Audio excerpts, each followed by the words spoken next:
Welcome to Sleepy Beep. Settle in. Wherever you are right now, whatever kind of day is finally letting go of you, let it loosen. You can put the weight down. You don't have to carry it into the dark with you tonight. Take a slow, deep breath. Let it fill you all the way, and then let it leave you slowly, the way a tide goes out without hurrying. There is nothing to figure out here, nothing to remember. No part of this you need to hold on to. You can let the words move past you like quiet water, and if you drift off in the middle of a sentence, that is exactly right. That is what this is for. Tonight, we are going to spend some time with something that has puzzled people for as long as people have gathered in rooms. You know the feeling. Someone walks in, and before they have said a single word, the room shifts. Heads turn. Conversations soften at the edges. There is a kind of gravity to them, a pull you can feel but can't quite point to. And the strange thing is, you usually can't say why. They didn't do anything obvious. They didn't shout. They simply arrived and the air around them changed. We call that charisma. And most of us quietly have decided that it is something other people were born with and we were not. That it is a gift handed out at the beginning, like the color of your eyes, and the rest of us just have to get by without it. Tonight, gently, we are going to take that belief apart. Not to argue with you, just to look at it slowly, the way you might turn a stone over in your hand by candlelight, and see what is actually underneath, because the truth is kinder and far more interesting than the story we usually tell ourselves. You do not need to know anything about psychology to listen. You do not need to be anyone other than who you already are. You can just rest and let me walk you through it. So let us begin where it begins, with a single moment faster than you can imagine. Picture yourself walking into a room full of people you have never met. Maybe it is a party, maybe it is a first day somewhere. Your eyes move across the faces and theirs move across yours, and here is what is happening in that first sliver of time. Before you have shaken a hand, before you have said hello, before you have even fully crossed the threshold. A judgment has already been made about you. Not a vague one, a specific one. Whether you can be trusted, whether you seem capable, whether you are someone worth leaning toward, or someone to keep at a polite distance. And it happens fast, not in a few seconds, not in the time it takes to introduce yourself. It happens, the research suggests, in about 100 milliseconds. Let that number settle for a moment, 100 milliseconds. To make sense of it, imagine a blink. A single, ordinary blink of your eyes takes around 300 to 400 milliseconds, start to finish. So the verdict about your face, about whether a stranger trusts you, has already been reached in less time than it takes you to blink once. Faster than that. The eyelid hasn't even finished coming down. This comes from work done by two researchers at Princeton University, Janine Willis and Alexander Todorov, published back in 2006. What they did was beautifully simple. They showed people photographs of faces, strangers' faces, for extremely brief flashes of time, 1/10 of a second. And then they asked those people to make judgments. Is this person trustworthy? Are they competent? Are they likable? Are they attractive? You might expect that 1/10 of a second is far too short, that people would shrug and say they had no idea, they hadn't really seen the face. But that is not what happened. People made the judgments readily, almost automatically. And here is the part that should make us all pause. When the researchers then let other people look at the same faces for as long as they wanted, with no time pressure at all, the unhurried judgments matched the 100 millisecond ones almost exactly. More time did not change the verdict. It only made people more confident in the verdict they had already reached. Sit with that for a moment gently before you drift. All that extra looking, all that careful consideration we like to believe we give to people, all the second chances we think we are offering. For these snap judgments, the extra time mostly just talked us deeper into the conclusion we'd already jumped to in the first tenth of a second. The first impression wasn't the beginning of the assessment. In a sense, it was the whole assessment. Everything after was just the mind getting comfortable with what it had already decided. And this is happening below the surface of your awareness. You are not sitting there consciously grading the faces of strangers. It feels effortless, like noticing the weather. That is because it is being done for you, underneath, by an old and quiet part of the brain. Todorov, in his later work, traced part of this down to a small structure deep inside the brain called the amygdala. It can sound like a technical word, but you can think of the amygdala as the brain's old night watchman. It has been on duty far longer than the parts of us that read and reason and weigh up evidence. Its job for millions of years was simple and urgent: friend or foe, safe or dangerous, stay or run. And it does this job fast because for most of human history, slowness could cost you your life. What Todorov found is that the amygdala responds to signals of trustworthiness in a face, even when the person looking has no conscious idea they have seen anything at all. The watchman is already passing judgment before the rest of the house has woken up. You meet someone, and a part of you that you cannot feel and cannot switch off has already whispered, "This one is safe," or "This one, be careful." And the rest of your mind, the part that thinks it is in charge, tends to simply go along with what the watchman said. So already, before we have gone any further, something quietly important has happened. We have learned that the magic of charisma, the thing that turns a room, does not begin with a grand performance. It begins in a flicker, in signals so small and so fast that no one involved is even aware of reading them. It is not really about the speech someone gives. It starts before the speech, before the handshake, in the face and the body, and the way a person carries themselves across a threshold. And that should already begin to loosen the old belief just a little, because if so much of this is happening in signals, in cues, in the fast, quiet reading of the body, then perhaps it is not a single mysterious gift after all. Perhaps it is made of parts, and parts, unlike gifts, can be looked at, understood, maybe even learned. But let us stay with the old belief a moment longer, because it is worth meeting it honestly before we let it go. The belief that some people simply have it, and the rest of us simply don't. This belief is very old. It is, in fact, baked right into the word itself. The word charisma comes to us from the ancient Greek, from charisma. And charisma means, quite literally, a gift of grace, a divine favor. Something bestowed from above, freely given, unearned. In its oldest meaning, charisma was not a skill you practiced or a habit you built. It was a blessing, a touch of the divine resting on a particular person and not on others. The word carries that assumption inside it, like a seed. When we say someone has charisma, the very shape of the word is telling us they were given something the rest of us were not.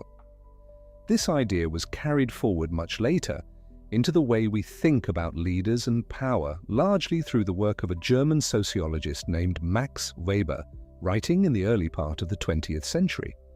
Weber was trying to understand why people follow the leaders they follow. Where does authority actually come from? And he described three different kinds. There is traditional authority, the authority of the way things have always been, the king whose father was king before him, the custom no one questions. There is what he called legal, rational authority, the authority of rules and offices and laws, the authority of the position rather than the person, the kind a manager or an official holds because of the chair they sit in. And then there is the third kind, the one that interests us tonight, charismatic authority. Charismatic authority, Weber said, rests on devotion to the exceptional qualities of a single individual, not their birthright, not their office, them, the person themselves, and the extraordinary, almost magnetic something that people perceive in them. People follow a charismatic leader not because tradition says they must and not because the rules require it, but because they are personally drawn. Because something about that one human being pulls them. And notice even here, in the careful language of a sociologist, the old gift is still hiding. Exceptional qualities, something extraordinary in the individual. The word charisma, the gift of grace, lives on inside the idea. For most of history, that is simply how charisma was understood, as a rare blessing, as lightning that struck some people and not others, and there was nothing much you could do about which kind you were. So you can see how deep this belief runs. It is not just a casual opinion we picked up, it is woven into the very language, sitting there in the roots of the word, reinforced by centuries of thinking about kings and prophets, and the rare magnetic souls who seem to bend history around themselves. No wonder we believe it. No wonder when we feel ourselves to be ordinary, we quietly assume the gift passed us by. But here is where we begin gently to set that old belief down, because the word and its history tell us only how people have explained charisma. They do not tell us what charisma actually is underneath. And when researchers in the last few decades stopped treating it as a mystery and started treating it as something they could measure, something they could break into pieces and study, the gift began to look less like lightning from the sky and more like something else entirely. Something built, something with parts you could name. So let us begin to name them. Imagine, for a moment, that instead of one mysterious dial labeled charisma, a dial you either have or you don't, there are actually two separate dials. Two settings that the mind reads off a person almost instantly in those first flickering moments. And almost everything we feel about another person, that whole rich sense of who they are and how we should hold ourselves around them, comes down, in large part, to where those two dials are set. The first dial is warmth. Warmth is the answer to a single quiet question. Your mind is always asking about everyone it meets. Does this person mean me well? Are they on my side or against me? Are they kind, trustworthy, someone I could relax around or someone I need to guard myself from? Warmth is about intent. It is the friend or foe question the old night watchman was built to answer. It is the felt sense of whether a person's heart, so to speak, is turned toward you or away from you. The second dial is competence. Competence is the answer to a different question. Can this person actually do things? Are they capable, skilled, effective? If they decided to act, could they make something happen? Where warmth is about intent, competence is about ability. Warmth asks, do you mean well? Competence asks, can you act on it? A person might mean you all the good in the world, but if they can't do anything, their goodwill stays small. A person might be tremendously capable, but if you can't tell whether they're for you or against you, all that ability becomes a little frightening. This two-dial way of seeing people comes largely from the work of a social psychologist at Princeton named Susan Fiske, along with her colleagues, in research developed across the early 2000s. They called it, in its fuller form, the stereotype content model, but you don't need the long name to hold the idea. The heart of it is wonderfully simple. When human beings size each other up across an astonishing range of cultures and situations, they tend to do it along these two great dimensions, warmth and competence, intent and ability. And those two dimensions between them account for a very large share of the whole impression we form of another person. Two dials, that is most of it. Not a single magical quality, but two readable settings. And now we can place charisma on the map. Picture the two dials as two directions, like the two edges of a square. Along one edge, warmth, running from cold to warm. Along the other, competence, running from incapable to capable. Every person you have ever met sits somewhere inside that square at some combination of the two. In one corner you have warmth without competence, the lovely, gentle person you trust completely but would never ask to handle anything important.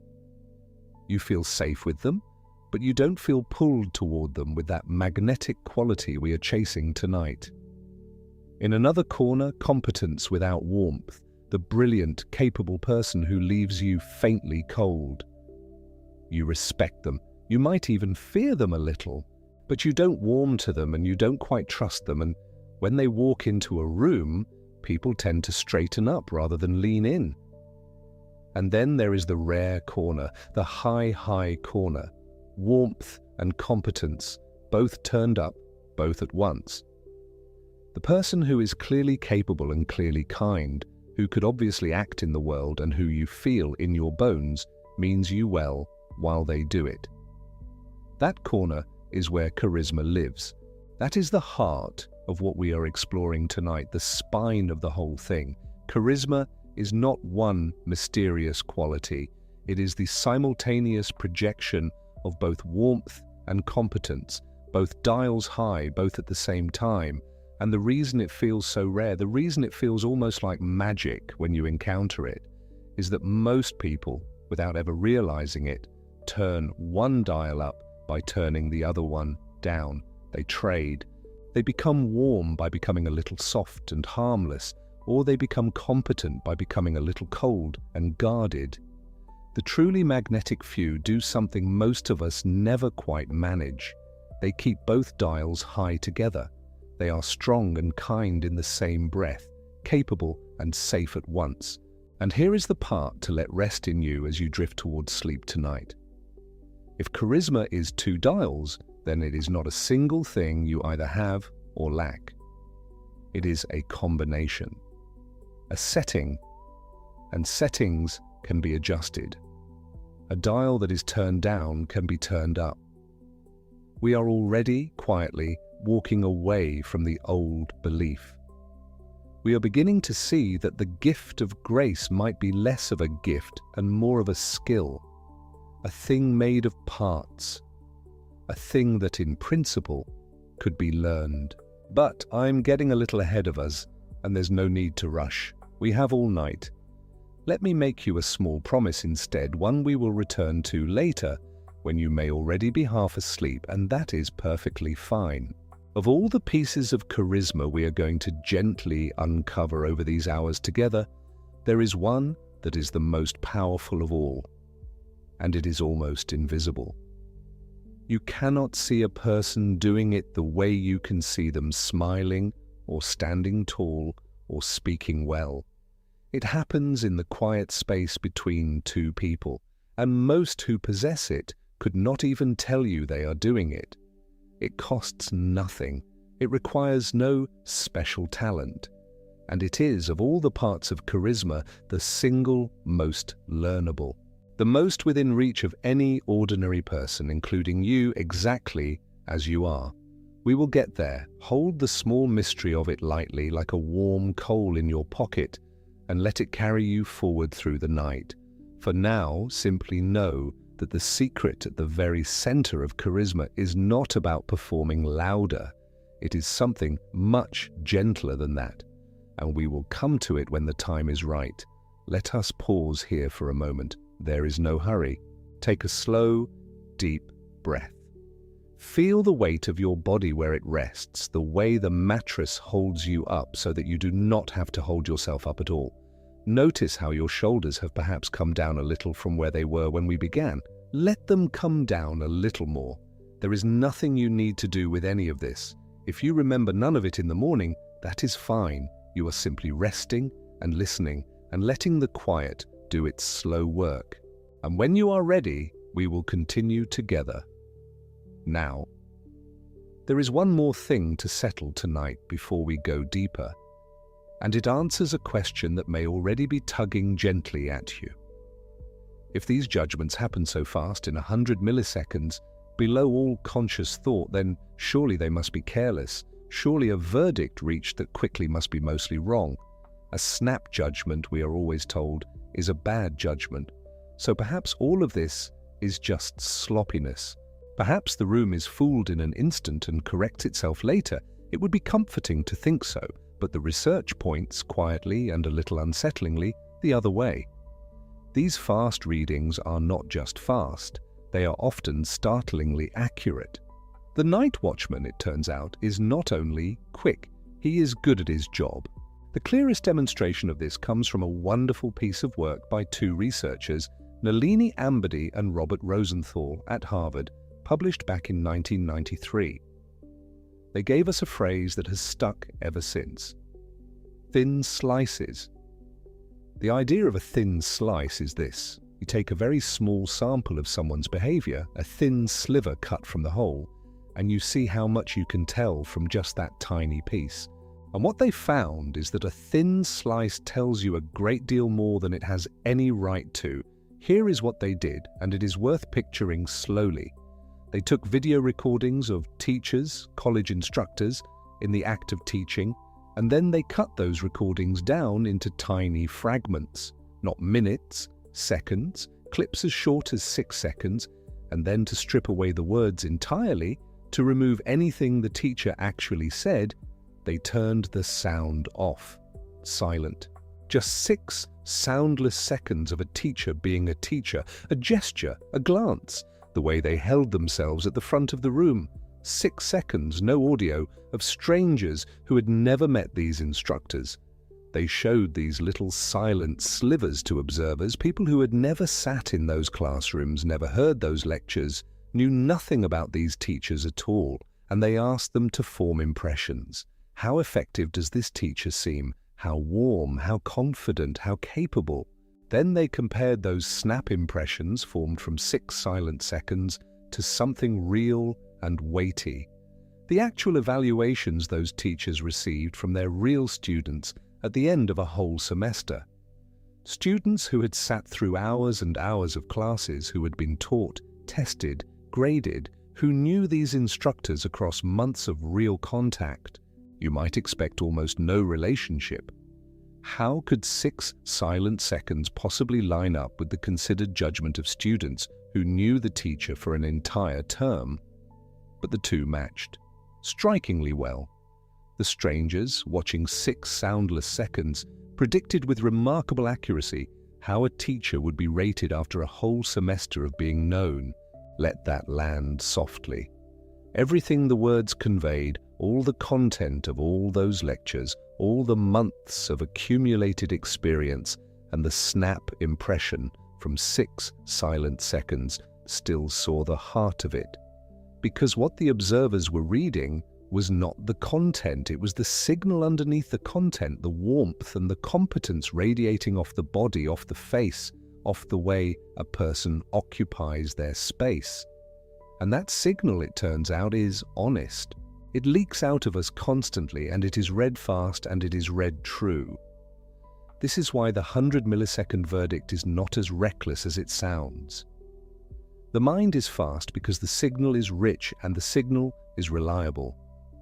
We are not jumping to conclusions out of laziness. We are reading something real, something a person is broadcasting whether they know it or not, in the set of their shoulders and the light in their eyes and the way their face moves when they speak.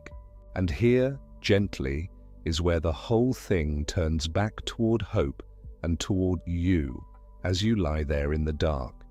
Because if charisma is a signal, a thing transmitted through the body and the face and the way a person carries their attention, then it is not locked away inside some lucky few. A signal can be understood. A signal can be shaped. The dials of warmth and competence are not fixed at birth. They are expressed moment to moment through behaviors, through what the face does, through where the eyes go, through how the body holds itself and how the voice falls at the end of a sentence. And behaviors, unlike gifts, can be practiced. This is the quiet revolution at the center of everything we are exploring tonight. For thousands of years, charisma was a gift of grace, a blessing, lightning from the sky. The word said so, the history said so, the great thinkers said so. But when we stopped treating it as a mystery and started treating it as a signal made of readable parts, the lightning began to look like something else. Like a set of small, ordinary human behaviors woven together, each one of them within reach of any patient person who decides to learn it. We are not there yet. We have only laid the foundation. We have learned how fast the judgment comes in 100 milliseconds, faster than a blink.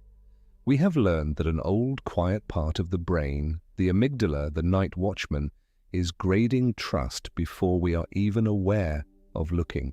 We have met the old belief, the gift of grace hidden inside the very word charisma, carried down through Max Weber's idea of charismatic authority.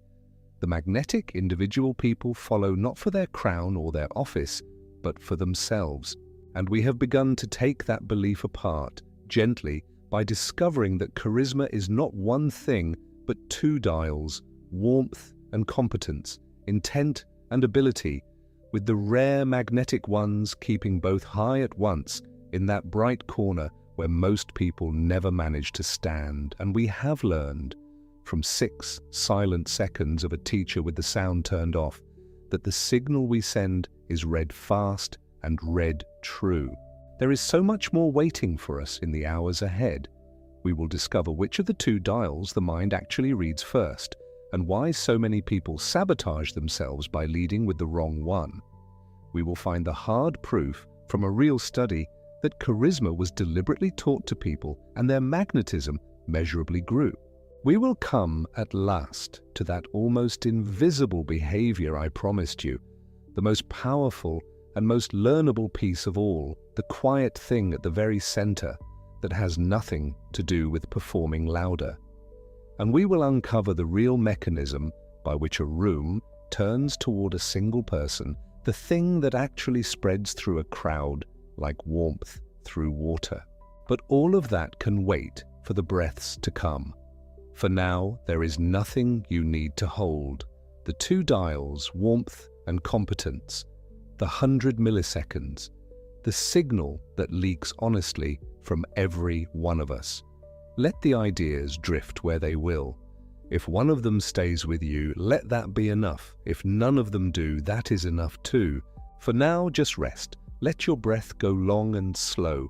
Feel how little you have to do. The judgments of the world, the rooms and the faces and the fast, quiet verdicts, all of that can sit outside the door tonight. In here, there is only the soft dark and the sound of a voice and a body finally allowed to be still. Take one more slow, deep breath with me. And as it leaves you, let yourself sink a little deeper into the quiet, ready to drift on toward what comes next, whenever you are ready, in no hurry at all. There is something that nearly everyone gets wrong about charisma. Not a small error at the edges, but a fundamental misunderstanding about the order in which things happen, about which dial the brain reaches for first. If you were to guess, you might say that people walk into a room and immediately calculate power. Status. Who is the most accomplished person here? Who has the most to offer? Whose credentials form the most impressive stack? It would be a logical guess. We live in a world that celebrates achievement loudly, that puts titles on business cards and degrees on walls and awards in glass cases by the front door. If the world signals this much that competence matters, surely the brain is listening. But the brain, it turns out, is doing something older, something that predates business cards by a very long stretch of time. Amy Cuddy, a social psychologist whose research synthesis with Matthew Kohut and John Neffinger appeared in the Harvard Business Review in 2013 under the title Connect, Then Lead, describes what happens when two people meet, when a person enters a room, when any human encounter begins. The first question the brain asks is not what can this person do? The first question, the one the brain reaches for before anything else, is simpler and much older. It is this person a friend or a foe? Do they mean me well or do they mean me harm? Warmth. That is what the brain is assessing first. Warmth, in the precise technical sense that Susan Fiske and her colleagues at Princeton use it, meaning trustworthiness, meaning intent. Is this person's intention toward me benevolent or threatening? That question, Cuddy's synthesis shows, is not just asked first. It is weighted more heavily than the competence assessment that follows. It counts for more. This is not arbitrary. It is not a cultural convention or a modern preference. It is an old calculus built into the architecture of the social brain over the course of evolutionary time. Think about it from the perspective of your ancestors, the ones who lived in small groups, who faced real threats from other humans and from the world around them. In that setting, knowing another person's intent was more urgent than knowing their skill. A highly capable enemy is more dangerous than a harmless incompetent. A kind, loyal friend who is merely average at hunting is more valuable than a brilliant hunter whose loyalties are uncertain. The brain developed a priority system: intent first, capability second. And that system is still running in you now, in every room you walk into, in every face you see for the first time, before you have consciously registered anything about a person, before you have heard their voice or read their expression or noticed how they hold themselves. The brain has already begun its warmth assessment, already begun to decide whether the door of positive regard is open or closed. The consequences of this for anyone who wants to understand charisma are significant and counterintuitive. They run directly against what most people do when they want to be taken seriously. Consider what happens when someone wants to make a strong impression. The natural instinct, especially in professional settings, is to establish credentials, to signal competence quickly, to let it be known through the careful construction of what is said and how it is said that you are capable, accomplished, knowledgeable, not to be underestimated. You might lead with your experience. You might project confidence before warmth. You might hold yourself slightly back, slightly cool, slightly measured, because that is how authoritative people seem to look from the outside. Cuddy's research shows that this strategy backfires. When you lead with competence, when the first message you send is, "I am powerful, I am capable, I am accomplished," before you have established warmth, before you have signaled benign intent, the brain of the person across from you has already made a calculation. It has registered the competence signal, and then it has asked the prior question, the one it always asks first, and it has not found a clear answer. The warmth dial is still unset, intent is unknown, and in the absence of warmth, competence does not read as impressive, it reads as potentially threatening. A capable person of unknown intention is exactly the kind of thing the social brain has been calibrated over millennia to be cautious about. There is a phrase that captures the trap neatly. Cuddy and her colleagues put it plainly: connect, then lead. Warmth first, competence second. Establish that you mean well before you establish that you are skilled. Give the brain of the person you are meeting the answer to its first question before you offer it the answer to its second. This is not a manipulation technique. It is simply alignment with the actual sequence in which the human brain processes social information. When you walk in warm first, when the first signal is genuine benevolent interest, when the brain of the person you are meeting registers, "This person means me no harm, in fact this person seems glad I am here," then the competence dial is read in a completely different light. The warmth opens a door. The competence, arriving through that open door, reads not as a threat to be cautious of, but as a resource to be glad of. A capable person who wishes you well is one of the most valuable things a social brain can encounter. And the whole evaluation, the combined portrait, tips into something close to magnetic. Most people get this backwards. They lead with the credentials and hope the warmth will be inferred. They establish the power and assume the kindness will become apparent over time. And they wonder why, despite their evident accomplishment, the room does not warm to them the way they had hoped. The order was wrong. The brain had already decided in the earliest seconds of the encounter, before the credentials even landed, that something was missing. Take a slow breath here. Let your body settle. You do not need to remember all of this tonight. Just let the shape of it rest somewhere quiet. Warmth first, then everything else. Now, there is something we promised earlier in the evening, and we should come to it carefully, because it is the most important thing in all of what we are exploring tonight. It is the one piece that changes the nature of the whole conversation. It is the piece that moves charisma out of the category of things you either have or don't, and into something genuinely different. The question is, can it be taught? Not improved around the edges, not nudged slightly in people who were already most of the way there. Actually deliberately, measurably taught in a controlled study to people who did not start with it in a way that other observers could detect and rate. John Antonakis, a professor at the University of Lausanne in Switzerland, decided to find out. In 2011, he and his colleagues Marika Fenley and Sue Liechty published a paper in the Academy of Management Learning and Education. The title of that paper was, "Can Charisma be Taught?" They were not asking the question rhetorically. Antonakis and his colleagues began by doing something deceptively simple. They operationalized charisma. They took what had largely been treated as a quality, a presence, a something in the air, and they broke it down into specific, discrete, nameable behaviors, not vague dispositions or personality types or innate, energetic qualities. Actual behaviors, things a person does with their body, their voice, their words, in the observable moment of communication. They identified what they called Charismatic Leadership Tactics, 12 of them, 9 verbal and 3 nonverbal, and they taught these tactics to a group of people. Then they had observers rate those people before and after the training, and the ratings, measured and verified, went up.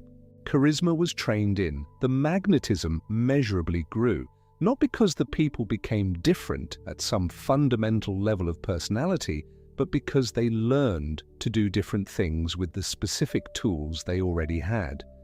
This is the load-bearing finding. This is what changes the nature of the whole conversation. The born with it myth does not survive this study. Not because it was argued against philosophically, but because an experiment demonstrated its limits in practice.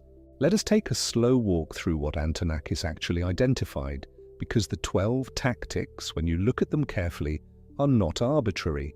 They fit together. They reflect, in behavioral form, the very model we have been building all evening. The 9 verbal tactics first. Metaphors, not decoration, not the rhetorical equivalent of a nice tie. Metaphors as a cognitive tool, a way of making the unfamiliar feel familiar by borrowing the structure of something already understood. When someone gives you a metaphor that lands, something clicks into place in the brain. The abstract becomes navigable. The metaphor is a gift of comprehension, and giving comprehension is itself a warm act. Stories and anecdotes. The brain evolved to process narrative before it evolved to process data. A well-chosen story, specific and human, with a real person in a real situation facing a real difficulty, does something that an argument or a statistic cannot do.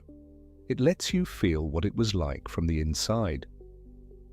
Stories create emotional contact.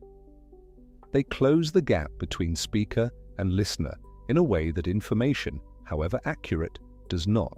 Antonakis found this was one of the most reliably powerful of the verbal tactics. Contrasts. Not this, but that. Not what we feared, but what we can become. Contrasts structure thought. They make a position clearer by showing it against what it is not, which both helps the listener understand and creates a small moment of resolution, of something clicking into place. Resolution feels good.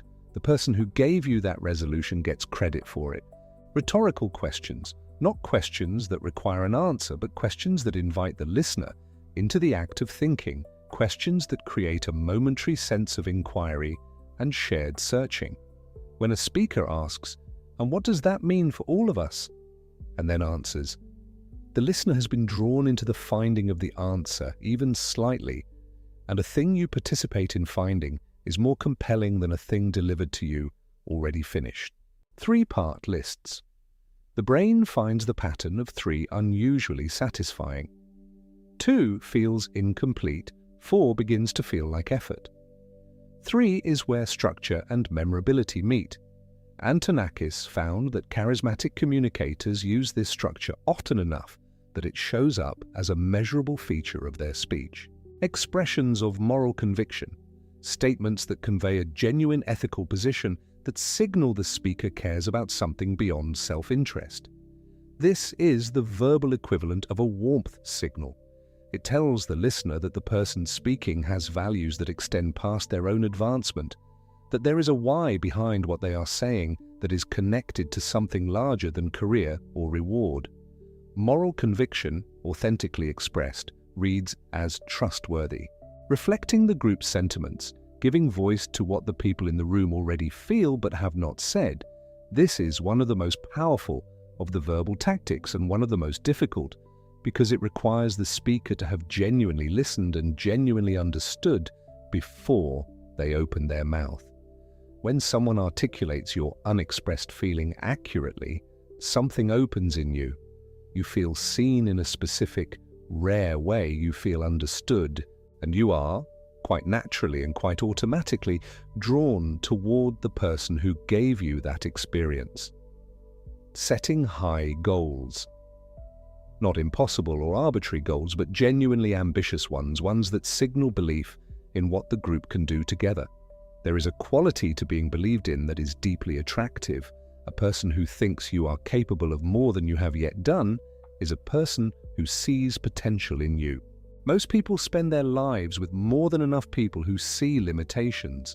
A person who sees capacity instead reads at a deep level as someone worth staying near and conveying confidence that those high goals can be reached, not false reassurance, not empty optimism, but the specific posture of a person who has genuinely assessed a difficult path and found that they believe the journey can be made. Confidence, when it is married to a high goal and to genuine belief, is contagious in the most literal possible sense. We will come to the science of that contagion in the hours ahead. Then the 3 nonverbal tactics. An animated voice, not loud, not performative, not artificially enthusiastic. Animated in the technical sense of varied, dynamic, alive with prosody. The monotone voice, whatever it is saying, signals that the speaker is not moved by what they are saying, and a person not moved by their own words gives the listener no emotional cue to follow. Dynamism of voice, the movement between registers, the slight lift on something that matters, the quieting on something intimate, the pause before what is important, all of this creates a landscape for the listener to move through. Without it, there is only flat road. Facial expressions that match and communicate what is being said, not exaggerated, not performed for effect, but present and congruent. The face is one of the primary channels of emotional communication, and when the face is in agreement with the words, when what is felt can be read on the surface, the listener's brain registers consistency and authenticity. Incongruence, a flat face delivering passionate words, reads as something wrong, something hidden, something not quite trustworthy. And gestures, deliberate, fitting physical movement that supports and emphasizes what is being communicated, not nervous fidgeting, which reads as anxiety, not performed gesture, which reads as rehearsal. Gesture that seems to arise from the genuine enactment of an idea in the body, which is actually what natural gesture does. It expresses the physical residue of thinking. When you feel something, when you are genuinely engaged with what you are saying, the body wants to move in ways that reflect it. Allowing that movement, attending to it, shaping it slightly so it serves rather than distracts, is what Antonakis identified as one of the 3 nonverbal markers of trained charisma. These 12 tactics taught systematically, measurably raised charisma ratings. People who were trained in them were perceived as more magnetic, more compelling, more worth following. Not because they became new people, because they learned to do something specific with who they already were. Let that settle for a moment. You were not born with or without the ability to use a metaphor. You were not issued a fixed lifetime supply of stories. You did not arrive in the world with your degree of three-part list usage genetically determined. These are skills. They can be learned, practiced, and developed. The fact that some people have developed them more than others does not make those people different in kind. It makes them further along a path that is, in principle, open. Breathe slowly. Let your body go soft. There is something else we want to look at, something a bit smaller and more delicate, but important. It has to do with what a first moment actually buys you. Why getting those early seconds right matters so much more than most people realize. Edward Thorndike was an American psychologist, and in 1920 he described something he had observed in the way people form judgments. He was looking at military officers evaluating their men, and what he noticed was this. A strong rating in one quality tended to bleed over into unrelated qualities. An officer judged to be physically impressive was also rated higher in intelligence, in character, in leadership ability, even when there was no actual relationship between those things and his physique. A single salient positive trait infected the whole evaluation. He called it the halo effect. One strong positive impression does not stay neatly in its lane. It spills, it colors, it preloads subsequent judgments with positive expectation. This is what a warm, competent first impression buys you. Not just the good judgment of that moment, but a kind of credit that gets applied to everything that comes after. Walk in warm and assured, land that first impression cleanly, and the halo takes over. Things you say later that are imperfect are read more generously.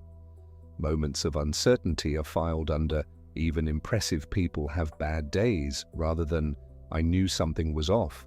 Contributions that might otherwise be undervalued are given extra weight because the initial evaluation tilted positive and the halo is still doing its quiet work. The inverse is equally true and considerably more uncomfortable. Walk in cold or uncertain, land that first impression poorly, and a kind of reverse halo takes hold. Every subsequent piece of evidence, however positive, has to work twice as hard to shift an evaluation that has already been formed and already been allowed to settle into place. Recall what Willis and Todorov showed us. More time does not change the snap judgment, it hardens it. The first impression is a foundation that later impressions build on. You can renovate what sits on top, but moving the foundation is much harder work. This is why the order of the dials matters so much. This is why warmth before competence is not just advice about sequencing, but something closer to an architectural decision about what you want the halo to say. Lead warm, and the halo says trustworthy, approachable, genuine. Let the competence follow, and it reads as reassuring rather than threatening, as capacity in the service of warmth rather than capability that might be turned in any direction. The whole edifice is different depending on which stone goes down first. Now we come to something that sounds small but is not. Paul Ekman spent decades mapping the human face. He was a psychologist at the University of California, and his work on facial expressions and the emotions they carry became one of the most influential programs of research in social psychology.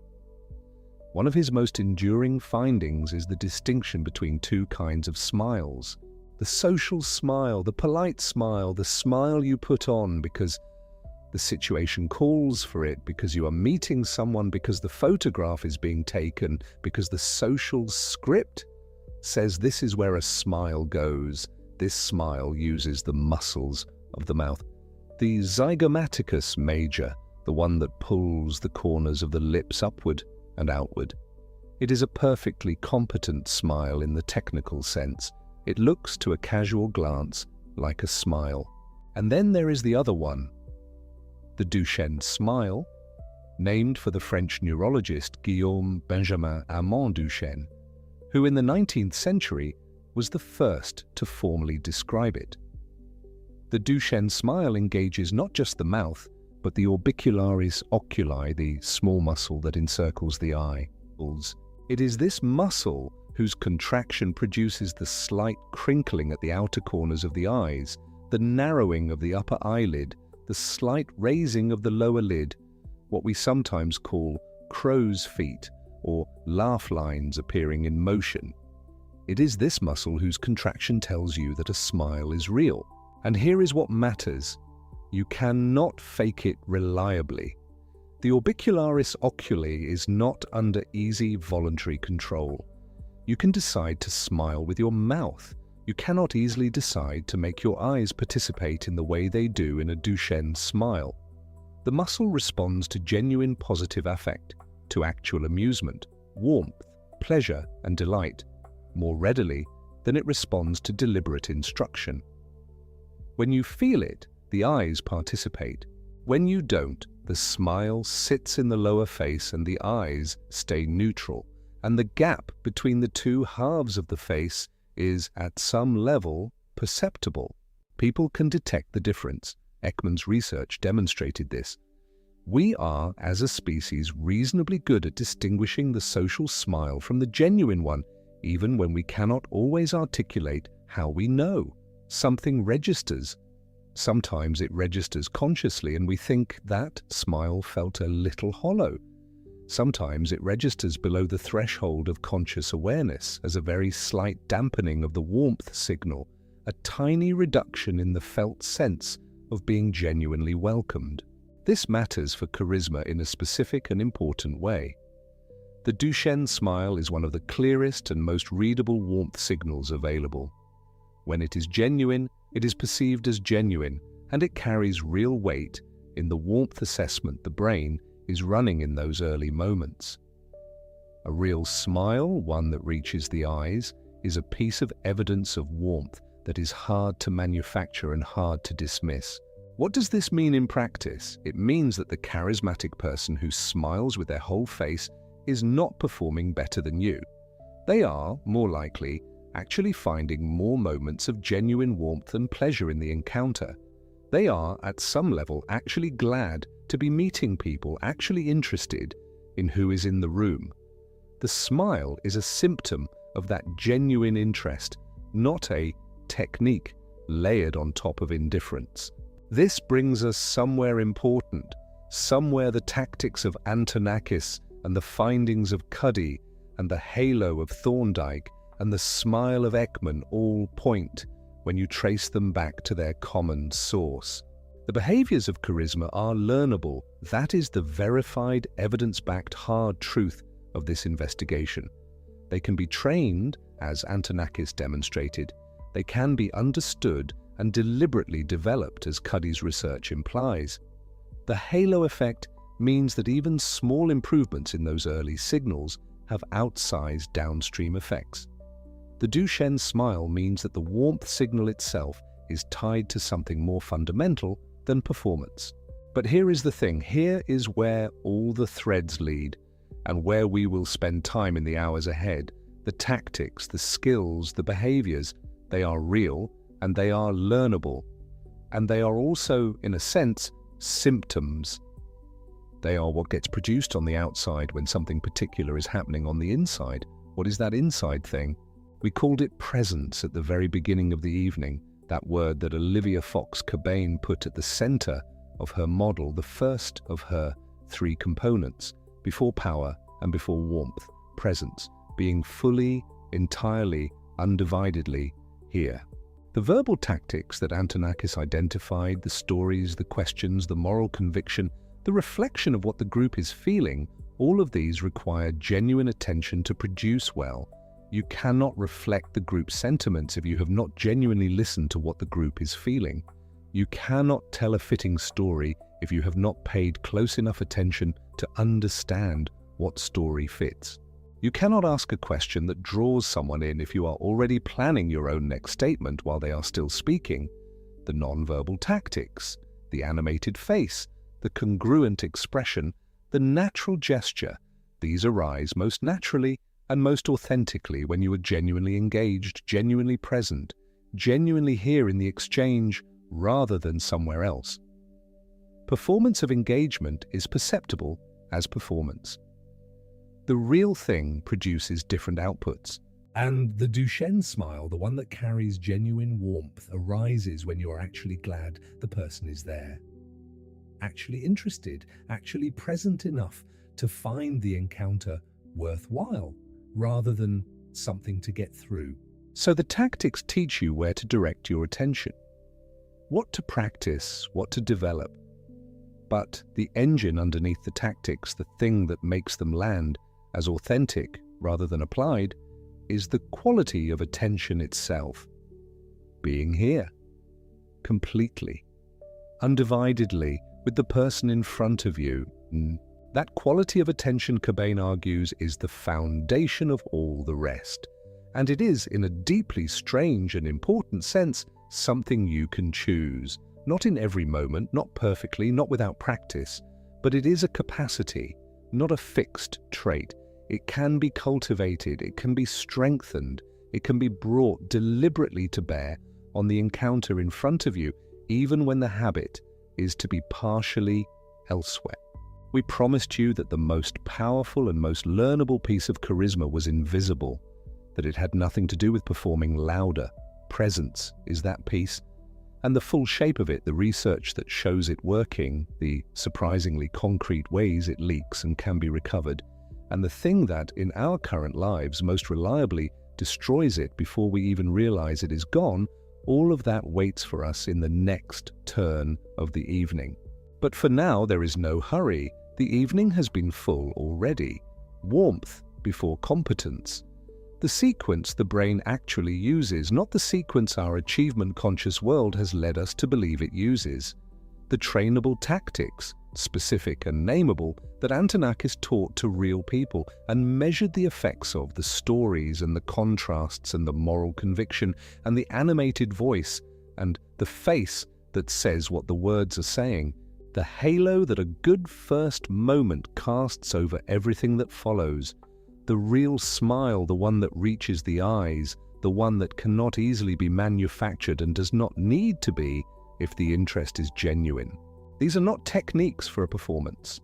They are pointers toward a way of being in encounter, toward genuinely meaning the warmth, genuinely being interested, genuinely being here. And the good news, the thing the research keeps showing from every angle, is that none of this is fixed at birth. None of it was issued to certain people as a birthright and withheld from everyone else. Charisma, which still carries in its very name the old belief that it was a divine gift given by grace to the chosen few, turns out to be something older and simpler and much more available than the name suggests. It is the meeting of warmth and competence in the right order, with genuine attention at the center. And all three of those things are cultivable. All three of them can be developed by anyone willing to pay close attention to what the brain of another person actually needs.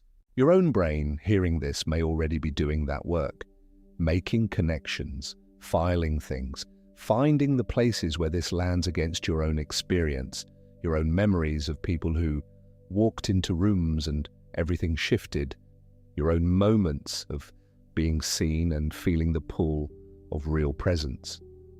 You do not have to do anything with any of it tonight. Tonight is for rest.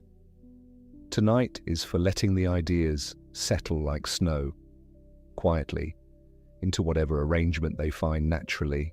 Take a slow breath in and a slow breath out. Feel the weight of your body. Feel how still the room is.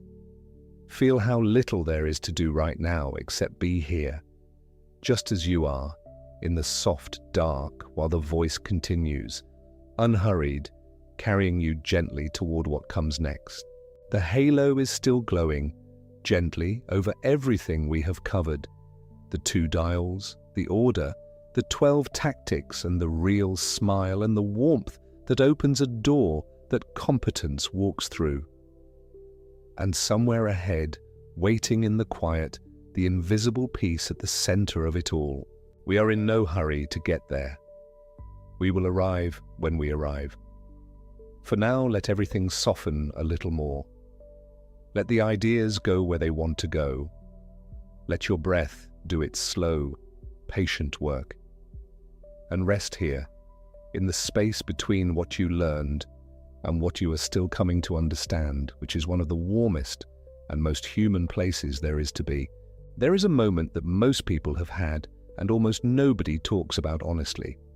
You are mid-sentence, explaining something you care about, and you notice the other person's eyes move, just slightly, to the left, to the door, or to something behind you, or to a thought inside their own head.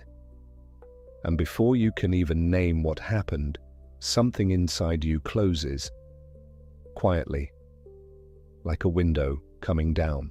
You finish the sentence, but something in the quality of what you were about to say is already a little less, a little more careful, a little smaller than it was a second ago. You felt it before you understood it, and that is the thing worth sitting with tonight, slowly, because it is the door into the most powerful and most underrated piece of the whole charisma question. What did you feel in that moment? What exactly registered in your body when the eyes moved? You felt that you had stopped mattering, not permanently, not dramatically, just for a fraction of a second in this conversation, in this room, with this person. You were placed slightly outside the circle of their full attention, and the body knows this faster than any thought. Now think of the opposite. Think of a time when someone looked at you and you could feel that they were actually there. Not performing presence, not waiting for their turn. Actually with you, tracking you, receiving what you were saying as though it was the most interesting thing in the room, which for that moment, for them, it genuinely was. Think of how that felt in your chest. Think of how it changed what you were willing to say next. How it opened something in you that you hadn't planned to open. How you walked away from that conversation feeling seen in a way that is rare enough to remember. That experience, the difference between those two moments, is the center of what we are now going to explore. It is the thing Olivia Fox-Cabane places at the heart of her synthesis in the charisma myth. She gives it a name, and the name is so plain that it almost sounds like it could not be enough. She calls it presence, not confidence, not charm, not wit or elegance, or the ability to fill a room with sound. Presence, which she means in a very specific way, the state of being fully and genuinely attentive to the person in front of you, with no part of your mind reserved for something else. Her framework organizes the components of charisma into three: power, warmth, and presence. Power is the read that you are capable, that you can act. Warmth is the read that you mean well, that you care. These two we have been with for a while now, but presence, she argues, is the foundation they both rest on, because without it, the other two feel hollow. You can be clearly capable and you can be clearly kind, and if the person senses you are not actually here, in this conversation, in this moment, none of it fully lands. The warmth feels like performance. The competence feels like a credential on a wall. But the moment you are genuinely present, both of the other qualities begin to transmit differently. They become real in a way that can be felt. And this is where the research gets interesting and a little uncomfortable, because it turns out that presence, full, undivided presence, is something we are startlingly bad at and becoming worse at, and can feel the absence of with almost physiological sensitivity.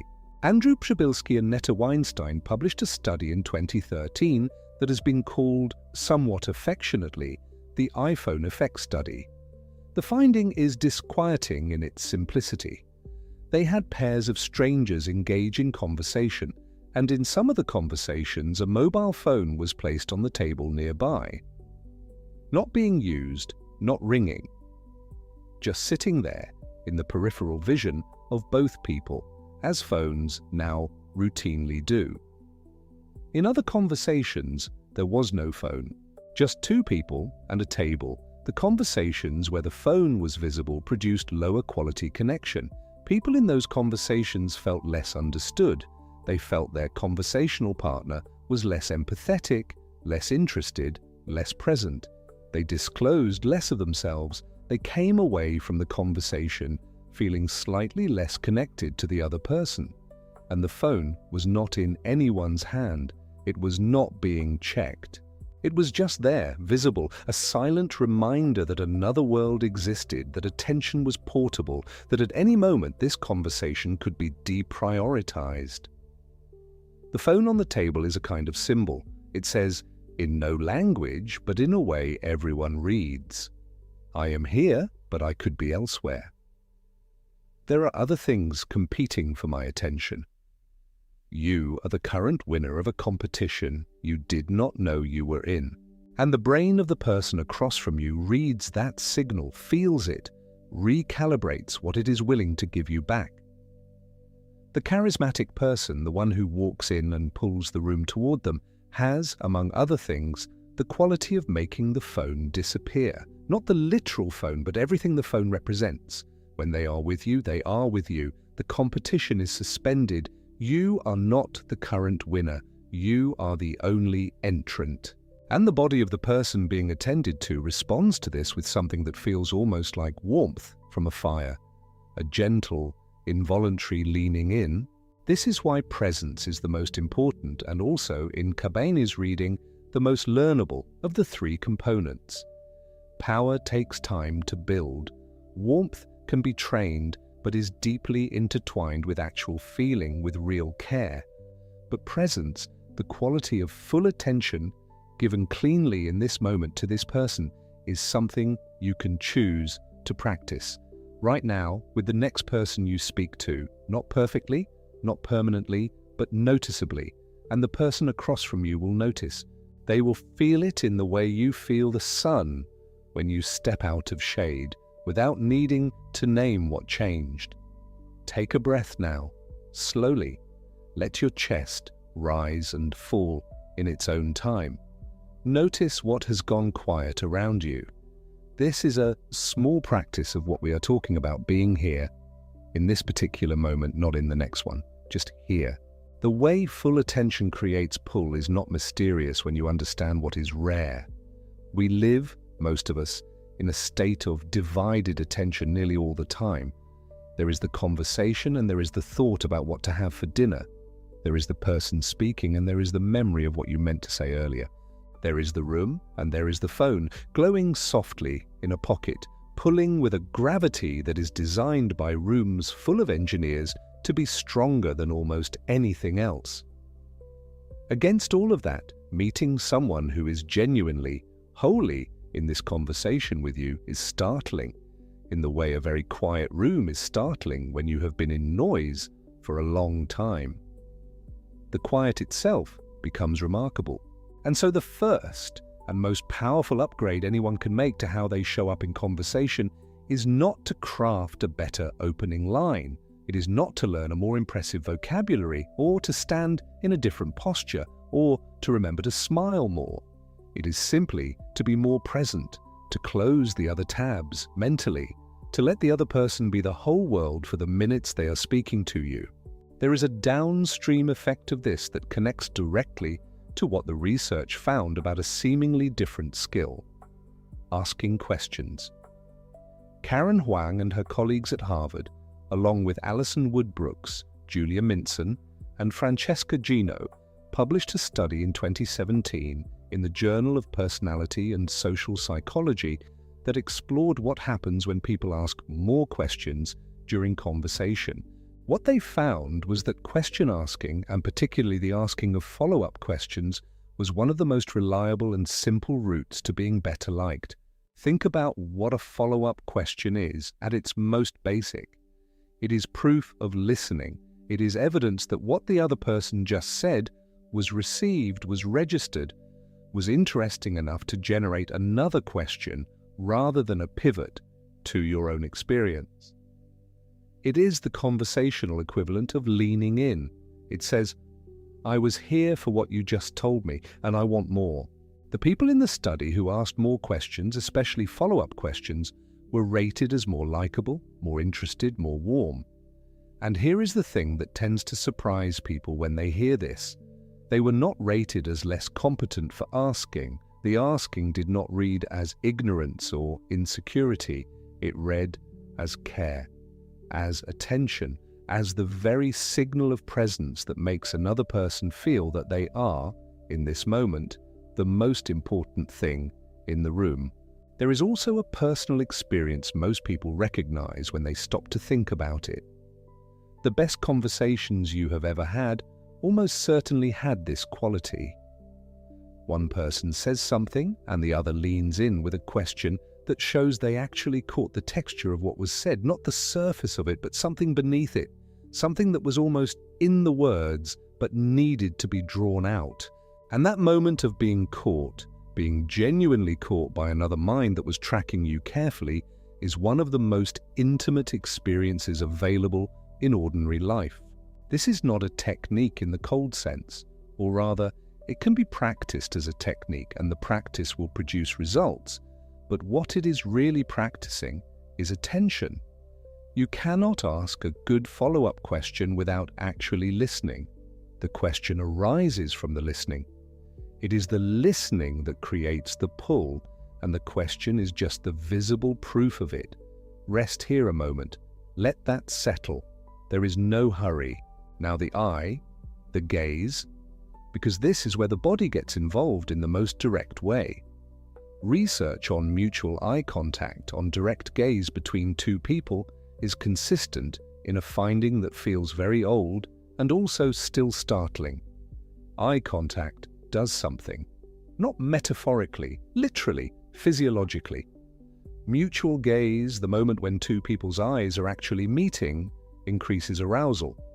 It activates brain regions tied to social cognition, to reward, to the processing of another mind. It is one of the strongest and fastest signals available in human communication, and it operates in both directions simultaneously. The person who holds your gaze is giving you a signal, and your brain is responding to it before any thought intervenes. Being looked at, truly looked at by another person who is clearly present and attentive, registers in the body in a way that can be described but is immediately recognized. A quality of feeling seen, of being real to someone, of existing in a way that is confirmed by another consciousness. It is one of the oldest social needs there is, and it never becomes fully modern.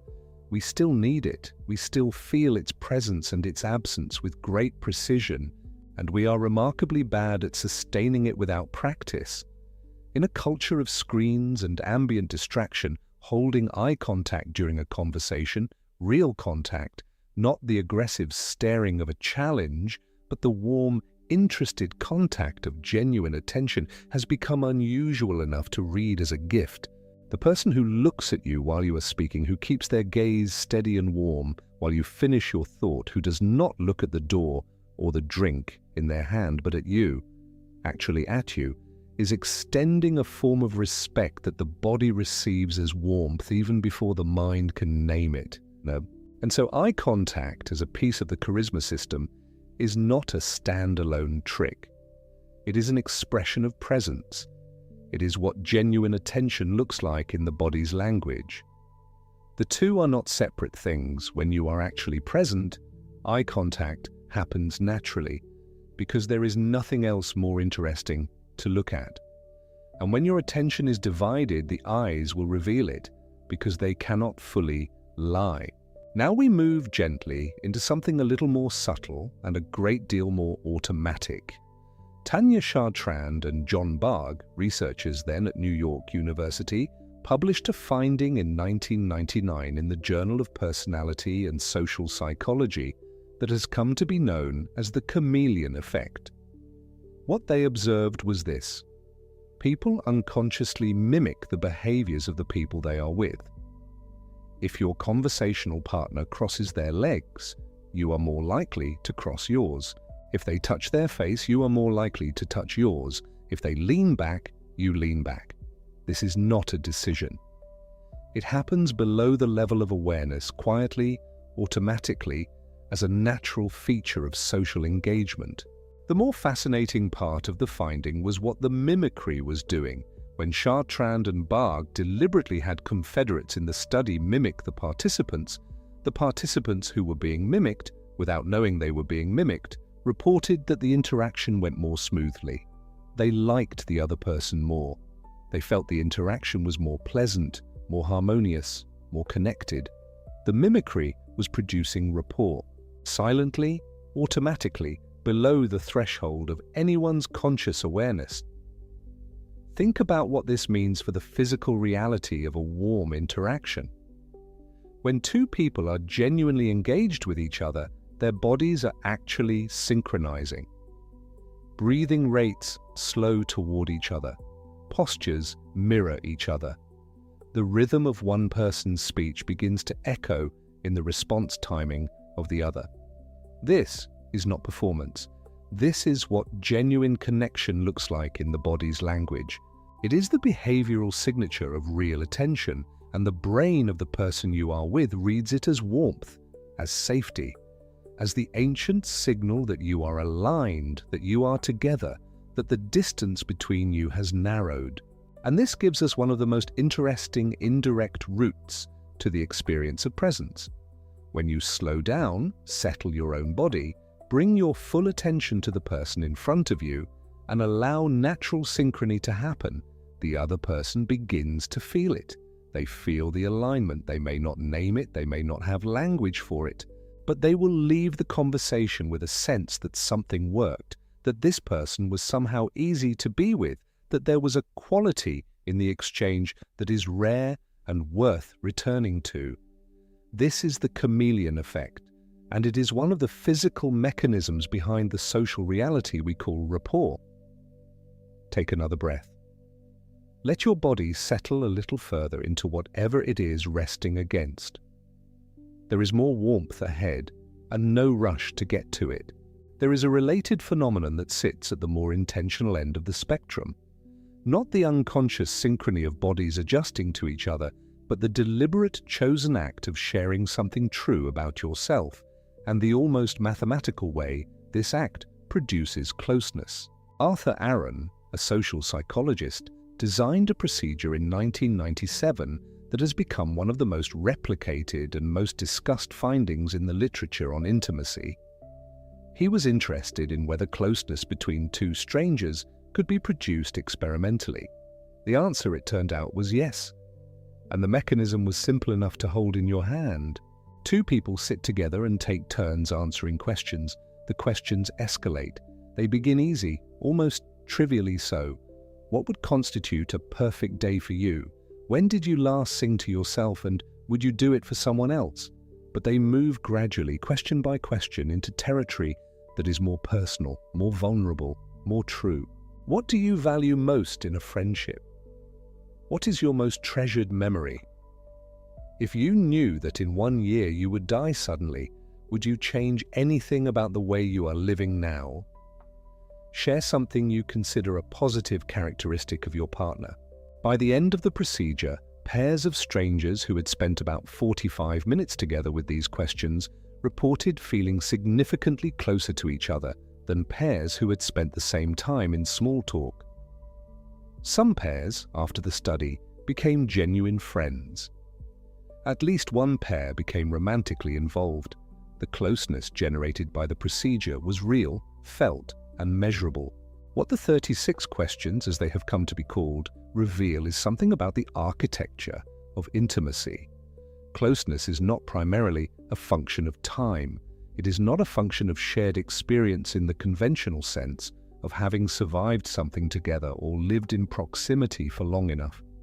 It is a function of mutual self-disclosure, of the progressive, escalating act of showing more of yourself to another person and receiving their showing more of themselves to you.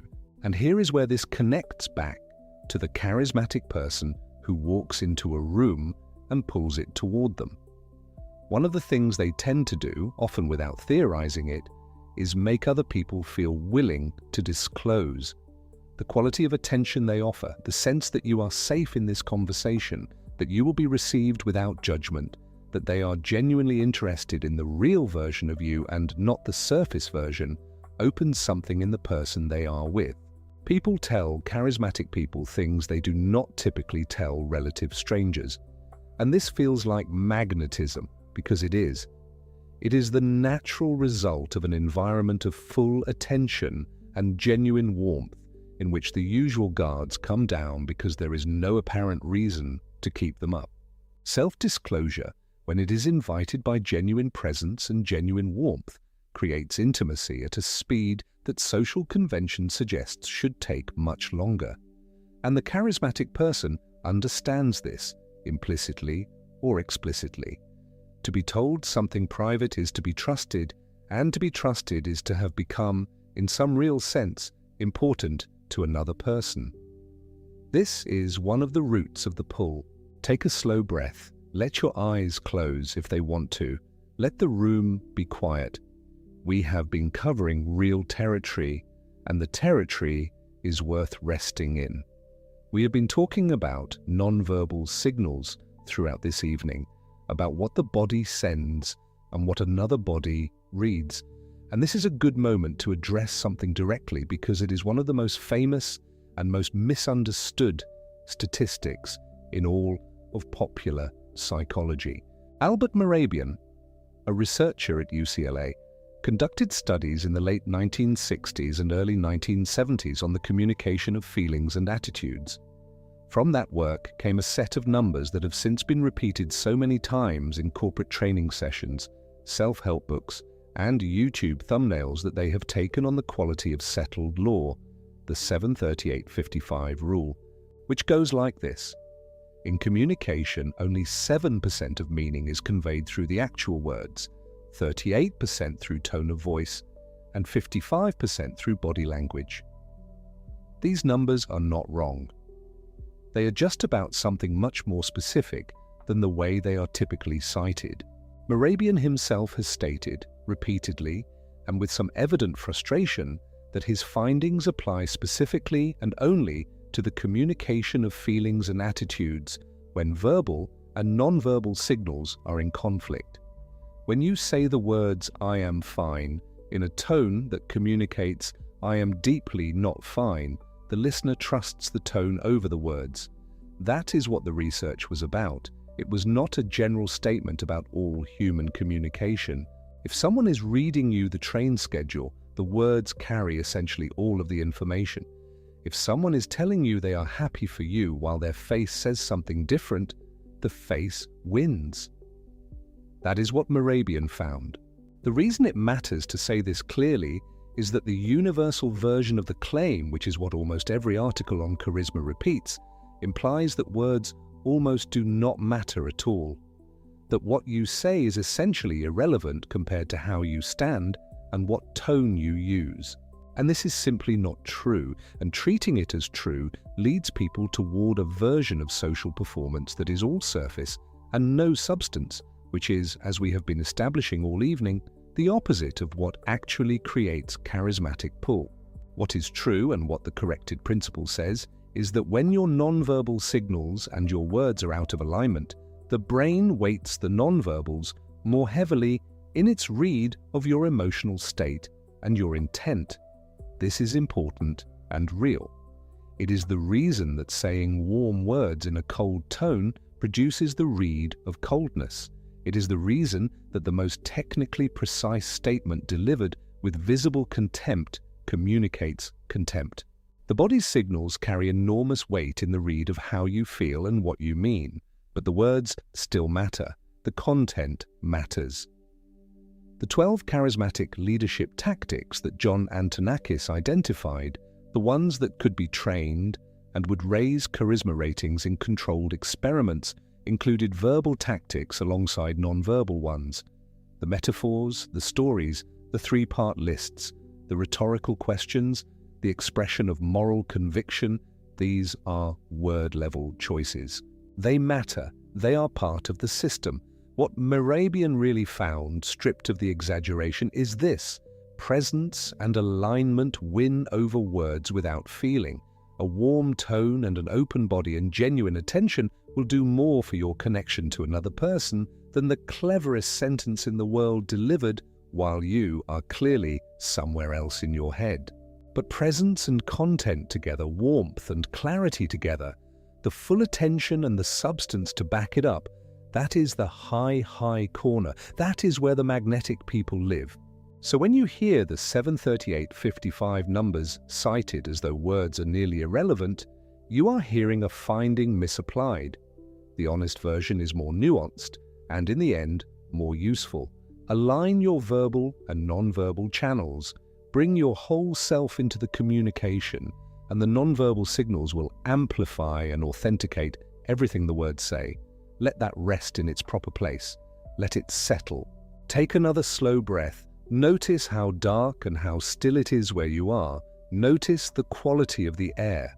Notice what is simple and quiet in this moment, which is much more than you need to make it through the night. We have been moving through the components of presence tonight, and without rushing, let us gather what is here so far and let it breathe a little. We began with the rarest thing, the quality of full, undivided attention that the charismatic person carries into a room, the phone on the table that costs you connection without ever being touched. The follow-up question that proves you are actually listening, that draws a person closer without any apparent effort, because it is not effort, it is attention made visible. We moved into the eye and what happens in the body when two people's gazes meet and stay. The arousal, the activation, the reward, the ancient signal that says I see you, which the body has received as important for longer than language, has existed. And from there, into the quiet, body-level synchrony of the chameleon effect, the way genuine attention produces physical alignment, the way people's bodies echo each other when they are truly engaged, and what the person across from you reads in that echo, even when neither of you can name it. And then the deeper architecture of closeness through the 36 questions, through escalating mutual self-disclosure, through the act of showing more of yourself and receiving the showing back, which produces intimacy at a speed that only feels like magic, because we have been taught that intimacy takes longer. It does not take longer, it takes depth, and depth is something that full presence makes possible. All of this is the warmth side of the equation, delivered through the mechanism of attention. And what we have been building toward, slowly and without hurrying, is a picture of why the most magnetic people are often not the loudest or the most outwardly impressive. They are the most present, the most genuinely here, with you in this moment, and not divided between you and some other version of the world.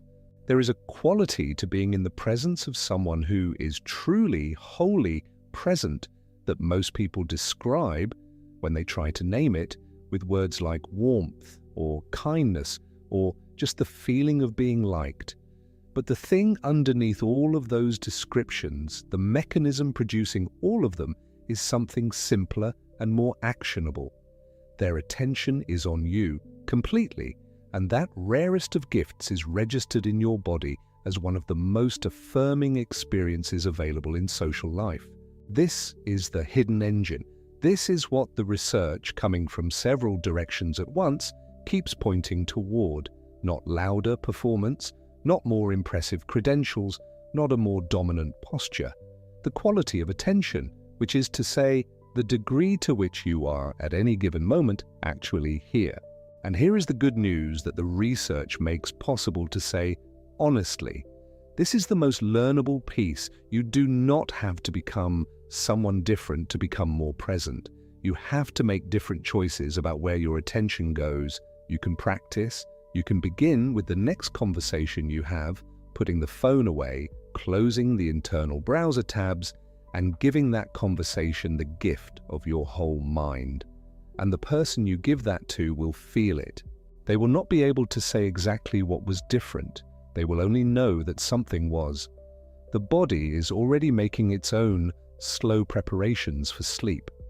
The thoughts are becoming a little more elastic, a little less insistent. The darkness outside and perhaps inside is deepening in the way it does when rest is genuinely near. We will keep going, slowly, without any rush, into the next territory, into the way the room actually turns. Not because of the most impressive person in it, but because of something that moves differently, that spreads rather than commands, that touches every person in a space, not through assertion, but through something far older and more automatic. Let yourself settle. Let your breath do its slow, faithful work. The dark is patient, the voice is patient, and everything you are learning tonight is finding its own quiet place in you, in its own time. There is a moment, and perhaps you have felt it without knowing its name, when a person enters a space and something in the room shifts. Not dramatically, not like a scene in a film where music swells and every face turns. More quietly than that. More like the way temperature changes when a window opens. You feel it before you register it. The conversation you were having continues, and yet some part of you has already noted, with a certainty you could not justify, that something different is present. We have spent the last while together tracing the mechanisms of that shift. We have talked about the two dials, chi, warmth, and competence, and the way the brain grades them in fractions of a second before any word has been spoken, before any introduction has been made. We have talked about the weight of warmth, the counterintuitive finding that leading with status before trust has been established tends to close people rather than open them. We have talked about the trainability of it all, the fact that specific tactics learned and practiced measurably raise the ratings that others give to a person's presence and magnetism. And we have spent time with presence itself, the quality of full, undivided attention as the deepest, most quietly powerful thing one human being can offer another. Now we come to the room, because the question that the title of this evening's exploration raises, why some people walk in and everyone notices, has a mechanism. It is not metaphor, it is not atmosphere, it is biology. And it operates through something that researchers Elaine Hatfield, John Cacioppo, and Richard Rapson named, in their 1994 work, emotional contagion. The name is almost perfect, because it describes exactly what it is.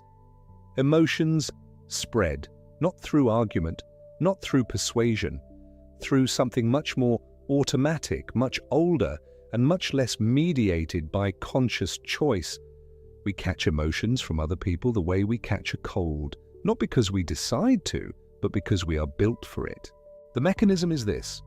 When you are in the presence of another person, your body is already in a silent, continuous conversation with theirs. Your face is performing micro-expressions, tiny, fleeting contractions of specific muscles that mirror what you observe in theirs. Your posture is drifting, millimeter by millimeter, toward theirs. Your breathing, given enough proximity and enough time, will begin to pace itself against theirs. You are not choosing any of this. It is happening below the threshold of decision in the older, faster, more automatic layers of the nervous system. And those physical movements, those micro-mirroring behaviors, generate their own feelings. This is the part that surprises people. The causation does not run only in one direction. It is not only that we feel something and then our face shows it. Research in facial feedback and embodied emotion shows that the movements themselves, even when induced artificially, influence the emotional state. The body is not just a display board for what the mind has already decided to feel. The body is a participant in feeling, which means that when you are in the physical presence of a calm person, your body is beginning to enact the physical signatures of calm, and that enactment is quietly generating something that resembles the actual experience of calm.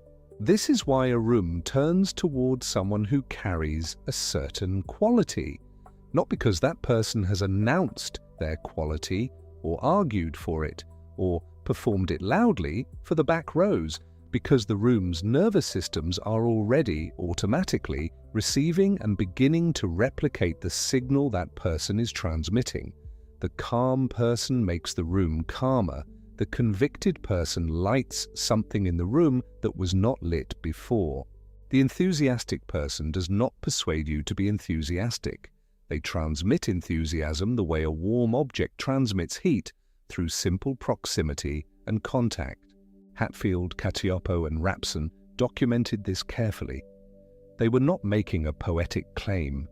They were describing a measurable physiological process by which one person's emotional state propagates to another, not through words, not through expressed agreement, but through the body's ancient habit of unconsciously mirroring and physically resonating with the bodies around it.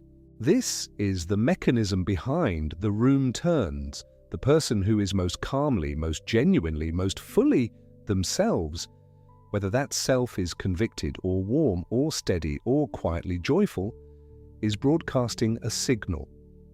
And every other nervous system in the space is, without any conscious vote being cast, beginning to tune toward it.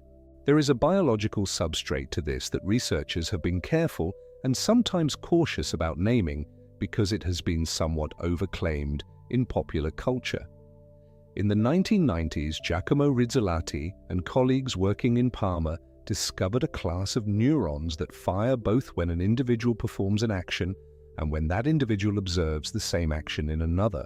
These neurons, sometimes described in simplified terms as forming the foundation for understanding and resonance between people, were part of a larger story about how social beings learn and synchronize with one another.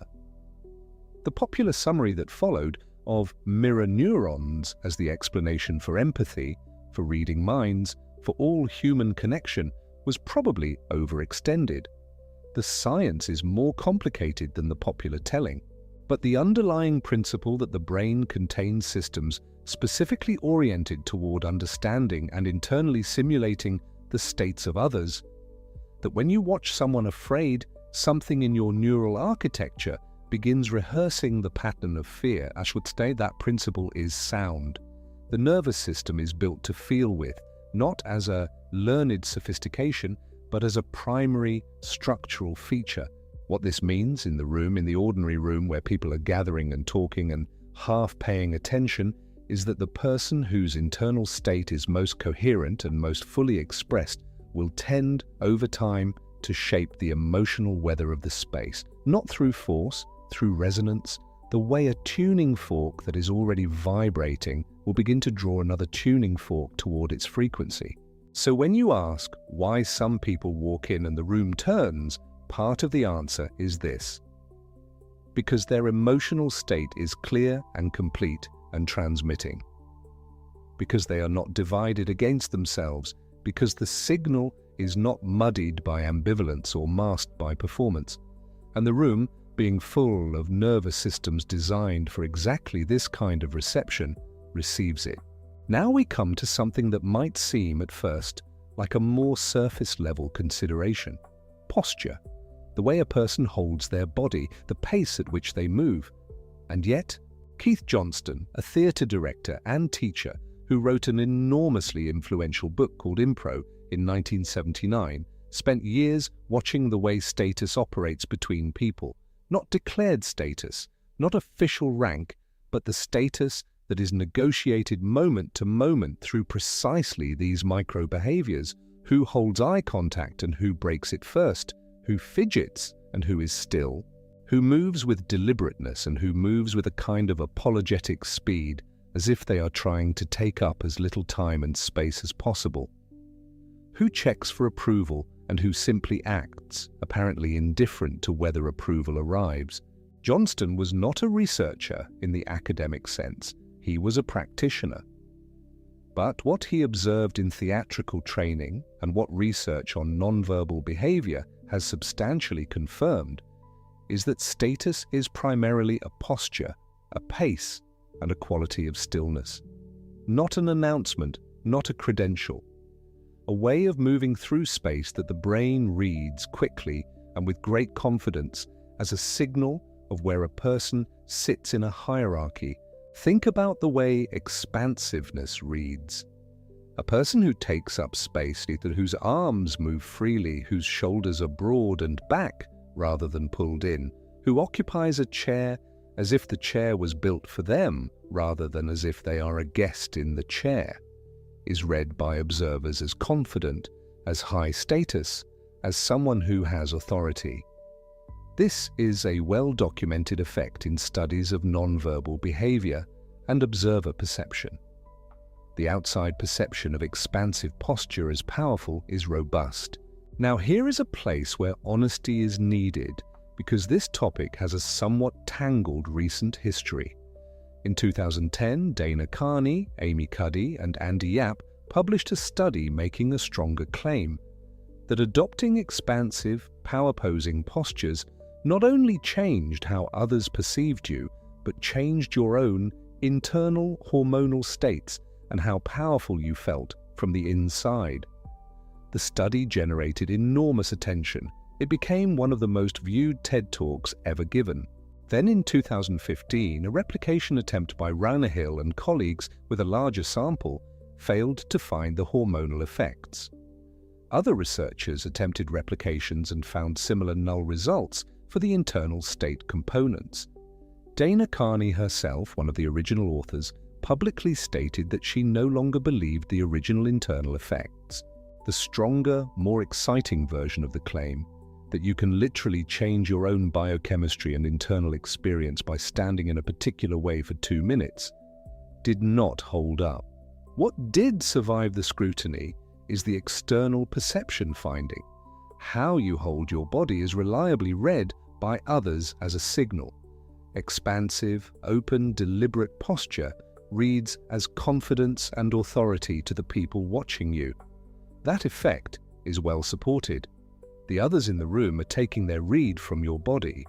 That read can be influenced by how you choose to hold and carry yourself.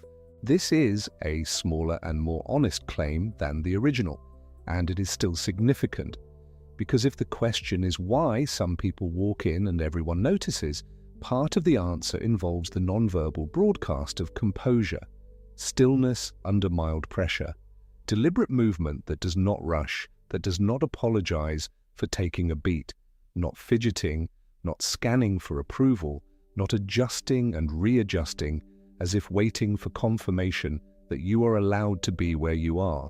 The person who enters a room and moves through it as if they have done this before, as if they belong, as if the space is comfortable and ordinary to them, transmits that signal without saying a word, and the people in the room receive it. The halo effect, which Edward Thorndike named back in 1920, means that a single, strong first impression bleeds into how every subsequent piece of information about that person is interpreted.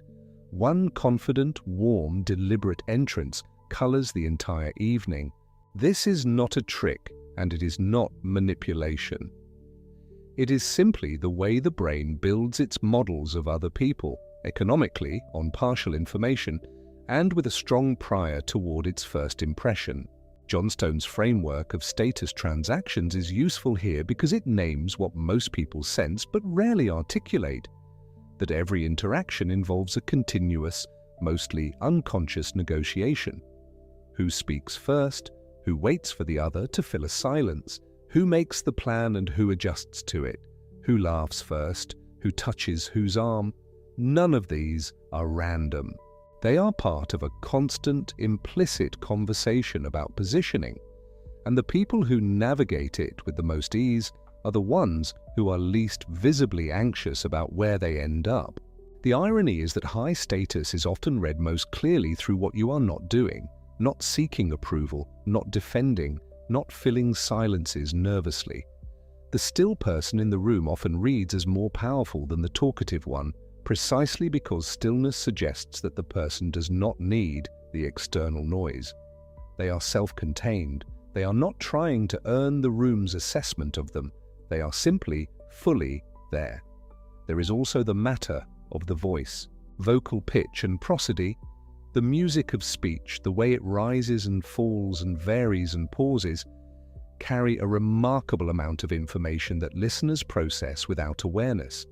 Lower, more controlled vocal pitch is reliably associated by listeners with perceptions of dominance, authority, and competence. This is a consistent finding across cultures and experimental designs. The voice that is steady, that does not jump into a higher register under mild pressure, that takes its time and does not rush its own sentences, reads as authoritative. Equally important is what happens at the end of sentences. There is a pattern called uptalk, the tendency to end declarative statements with a rising intonation, so that what is said as a statement sounds like a question. This pattern is frequently read by listeners as indicating uncertainty, as seeking confirmation rather than conveying conviction. Conversely, a voice that descends at the end of statements, that lands on its conclusions rather than leaving them hovering, reads as certain, as knowing, as someone who has arrived at their position through consideration and has no need to check whether you agree. Dynamic prosody, variation in pace, pitch, and emphasis, matters as much as baseline pitch.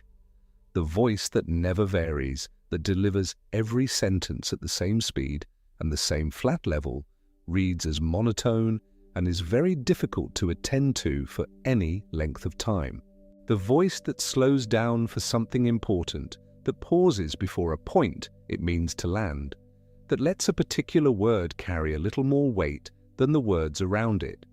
That voice keeps the listener's nervous system engaged, because variation is inherently a signal that something is happening that might matter. These are not personality traits, they are behaviors. And behaviors, as Antonakis demonstrated in his 2011 work on Charismatic Leadership Tactics, can be learned and practiced until they become natural. The person who once spoke in an apologetic, rising lilt can learn to let their sentences land. This is what voice coaches do. This is what actors learn. And what actors have long known, that the body and voice can be trained to produce states and impressions that feel, to the observer, entirely authentic, turns out to be consistent with what psychology has established about charisma. Now we come to something that may, at first, seem to undermine the whole edifice. Something that introduces a small imperfection right into the middle of the picture of competence and authority that we have been building. In 1966, social psychologist Elliot Aronson and colleagues ran a set of experiments that produced what they called the pratfall effect. The basic finding was this: a person who was rated as highly competent became significantly more likable after committing a small, clumsy mistake. Someone who dropped a cup of coffee. Someone who stumbled over a word in a way that was clearly human and unintended. The highly competent person, after the stumble, was liked more than before. But, and this is the essential caveat, the same stumble for a person who had not already established their competence made them less likable. The pratfall effect works in one direction only, and it requires the foundation. Competence first. Then the human moment completes the equation. The reason is rooted in the two-dial model we have been living with all evening: warmth and competence. Pure competence without warmth reads as cold. Capable, yes, impressive, perhaps, but not magnetic, not fully approachable. The magnetic person does not just master their domain. They reveal in small ways that they are also a human being who makes mistakes, who finds things funny, who does not take their own impressiveness entirely seriously. The stumble, the well-timed moment of imperfection, is what makes the warmth visible. It is what allows the full picture to form. This is why the most charismatic people are often also, in some identifiable way, the most self-deprecating. Not falsely, not as performance, but as genuine ease with their own humanity. They are not protecting an image, they are not managing a brand. They are present enough that they can afford the moment of imperfection because their sense of themselves is not contingent on continuous flawlessness. And that ease, that lack of vigilance about their own image, is itself a status signal. The high-status person does not need to be perfect. The low-status person guards every impression because they cannot afford to lose ground. What this means practically is worth sitting with for a moment. The person who never admits uncertainty, who never reveals a vulnerability, who maintains an unbroken surface of competence, is actually leaving something important out of the picture. They are dialing up competence while inadvertently keeping warmth suppressed. And the brain, receiving that signal, makes a judgment. Impressive, perhaps, but not someone I feel close to.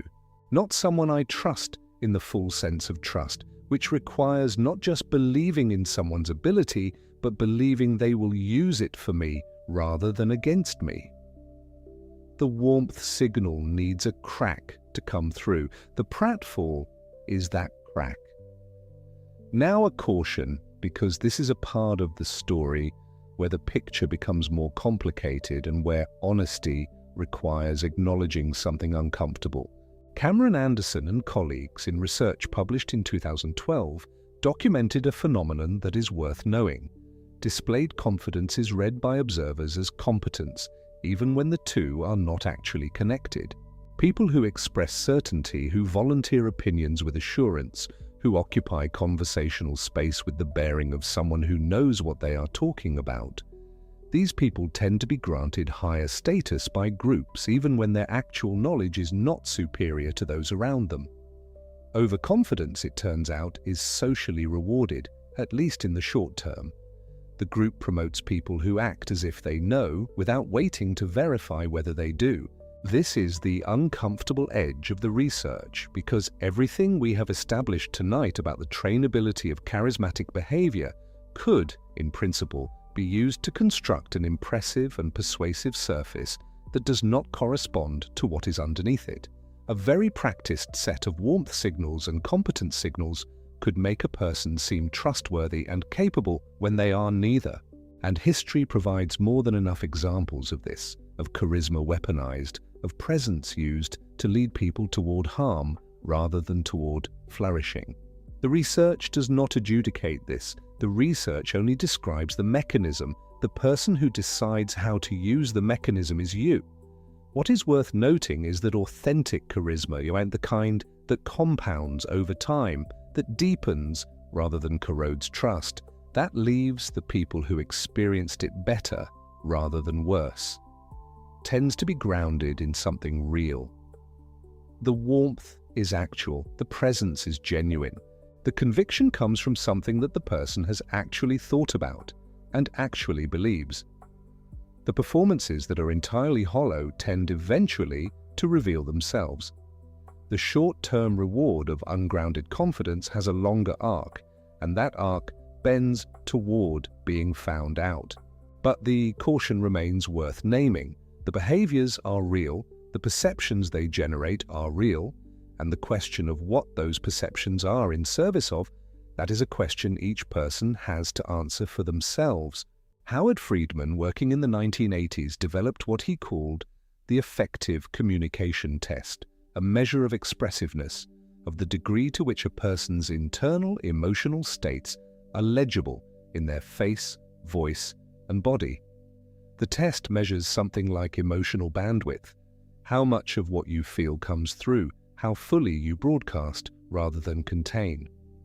And Friedman found that scores on this test correlate with how charismatic others perceive a person to be. High expressiveness means high charisma ratings, almost by definition, because charisma in significant part is the experience of being in the presence of someone whose inner life is accessible, whose states are visible, readable, and therefore more available for the emotional contagion we described earlier. What is significant about this is that expressiveness, like most of what we have discussed, is not entirely fixed. It can be trained. It can be inhibited by anxiety, by social conditioning, by a history of being told that strong emotion is inappropriate or excessive. And when the inhibition lifts, when someone learns to let a little more of what they feel show in their face and voice, they do not become more manipulative. They become more present, more connective, more like what the brain, in everyone around them, was already waiting for. There is one more piece of the picture. and it is one of the simpler and in some ways the most charming findings in this whole evening of research. Robert Zionk in 1968 established what is now called the mere exposure effect. Simply put, repeated exposure to a stimulus, including a person, increases liking for that stimulus. The more you encounter something, the more familiar it becomes, and familiarity, in the absence of negative associations, generates warmth. We like what we know. We are drawn toward what is familiar to us. The strange becomes comfortable and then, almost imperceptibly, welcome. This has an implication for charisma that is not usually discussed in this context. Showing up, consistently, repeatedly, being present and visible and recognizable, compounds the pull that a person has over time. The first encounter may be neutral. The third may generate a kind of warmth that neither party could quite account for. The 10th encounter is cushioned by all the previous ones. The person who is consistently around, who is consistently the same person in a recognizable way, who does not vary wildly from encounter to encounter so that each meeting feels like starting over. That person accrues, through sheer repeated exposure, a quality of familiarity that functions like warmth even before warmth has been actively generated. And then there is the simplest thing, the thing that Dale Carnegie wrote about in the last century, and that experimental psychology has since confirmed in formal terms: using a person's name. Remembering the specific details they have shared with you. The name of their child, the city they grew up in, the thing they mentioned once about a difficulty they were navigating, and bringing those details back the next time you speak. The effect of this is disproportionate to its simplicity. When someone uses your name, something in your nervous system responds before your conscious mind has processed what happened. When someone returns in a later conversation to something you mentioned in an earlier one, you feel something that is close to being seen. Truly seen. As if among the many impressions and pieces of information that person has gathered from the world, yours were worth keeping, worth returning to, worth honoring. This is, in miniature, what all of charisma is pointing toward.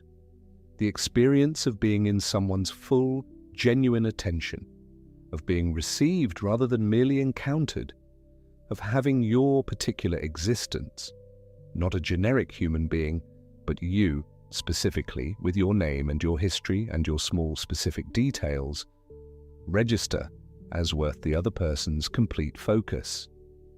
Which brings us gently to where we have been traveling all evening. We began with a face judged in 100 milliseconds. We began with the amygdala grading trustworthiness before conscious awareness had a vote. We moved through the two dials, warmth and competence, and the finding that the brain weighs warmth first, that the friend or foe question matters more evolutionarily than the question of skill. We learned that charisma is not a gift, that the very word charisma, meaning grace or divine favor, encodes a myth that social science has spent decades carefully dismantling. Max Weber, who brought the concept into sociology in the early 20th century, described charismatic authority as resting on the exceptional perceived qualities of an individual, and even in that description the word perceived does a lot of work. What matters is not what is, but what is read, and what is read can be shaped. We visited Nalini Ambady and Robert Rosenthal's finding that 6 seconds of silent video predicts a whole semester's worth of student evaluations. The transcript is not even needed because the nonverbal signal is so information-rich that observers, reading it with no sound and no context, can make predictions that turn out to be accurate. We spent time with John Antonakis' demonstration that specific tactics, when taught and practiced, measurably raise charisma ratings, that this is not aspiration, but empirical fact, testable and tested, replicated in controlled conditions. We moved through the Duchenne smile, the one that engages the eyes and the small muscles around them, the one Paul Ekman identified as distinct from the social smile that lives only in the mouth. because people detect the difference and respond differently to each. We met presence, we met the iPhone effect.